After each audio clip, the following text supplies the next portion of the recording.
Hello students, कैसे हैं आप सब। उम्मीद करता हूं आप सभी लोग मस्त होंगे, स्वस्थ होंगे और अपनी पढ़ाई भी अच्छे से कर रहे होंगे।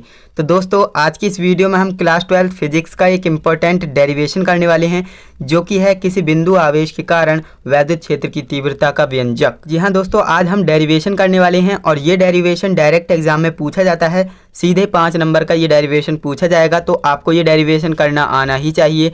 और काफ़ी ईजी डेरिवेशन है, आपको डरने की बिल्कुल भी आवश्यकता नहीं है।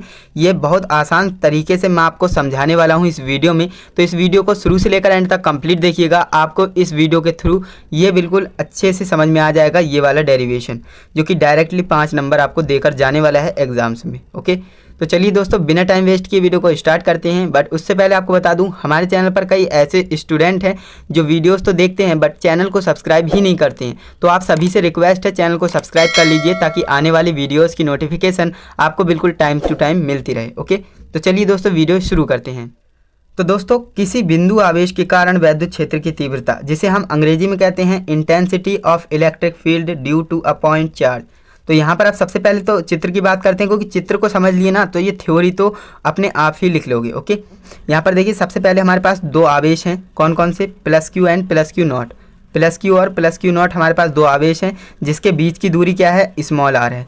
इतना आपको समझ में आ गया। और प्लस क्यू आवेश ए पॉइंट पर रखा हुआ है एंड प्लस क्यू नॉट आवेश बी पॉइंट पर रखा हुआ है। इतना आपको समझ में आया।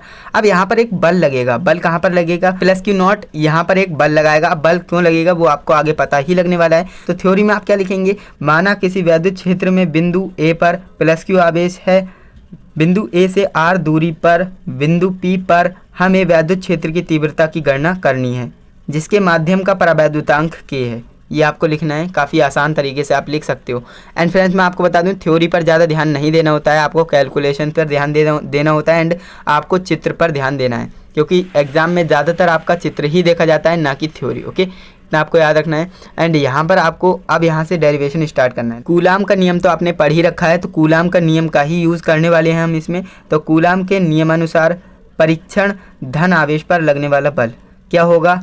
F बराबर 1/4 पाई एप्सिलॉन नॉट के, क्योंकि माध्यम का परावैद्युतांक के है इसलिए यहाँ पर के लगाया गया है, इंटू Q1। सो फ्रेंड्स, यहाँ पर जो है Q होगा, सिर्फ Q1 नहीं होगा, वो मिसप्रिंट हो गया, गलती से लिख गया है। ओके, तो यहाँ पर Q0/r² न्यूटन हो जाएगा, क्योंकि बल है भाई तो न्यूटन में ही आएगा।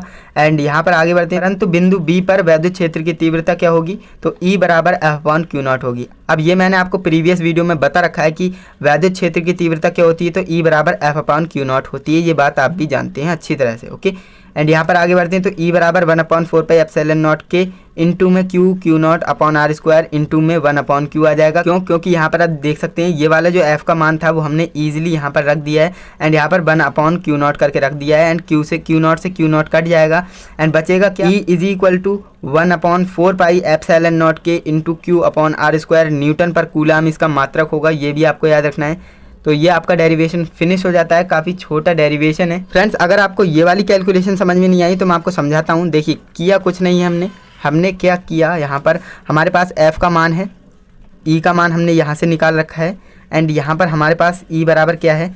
F/Q0 है। आप कहेंगे बिल्कुल है।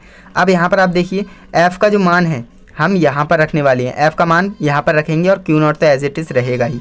तो यहाँ पर मैं क्या करता हूँ, E बराबर F का मान रखते हैं सबसे पहले। F का मान क्या है? 1/4 पाई एप्सिलॉन नॉट के इंटू में क्या है? Q0/r²।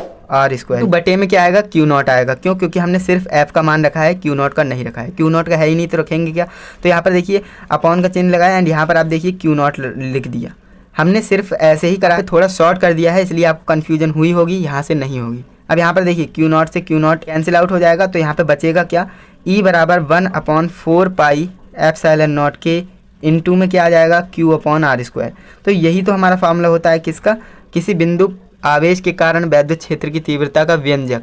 यही तो होता है ना। तो कितनी आसानी से हमने इसे व्यंजक को प्राप्त कर लिए। इसी तरह से आप कर सकते थे, काफ़ी आसान है एंड आपको समझ में भी आ गया होगा। ओके, अगर आपको समझ में आ गया है तो वीडियो को लाइक कर दीजिए एंड क्लास कैसी लगी आज की ये कमेंट में ज़रूर बताइएगा, क्योंकि हमें अगर आपको कोई कमी लगती है क्लास में तो आप हमें कमेंट में बताइए ताकि हम उसको इम्प्रूव कर सकें, है ना। तो अगर आपको ये क्लास अच्छी लगी तो अपने फ्रेंड्स के साथ भी शेयर कीजिएगा। तो चलिए आज के लिए बस इतना ही। हम मिलते हैं किसी नेक्स्ट वीडियो में किसी नए टॉपिक के साथ। तब तक के लिए जय हिंद, वंदे मातरम।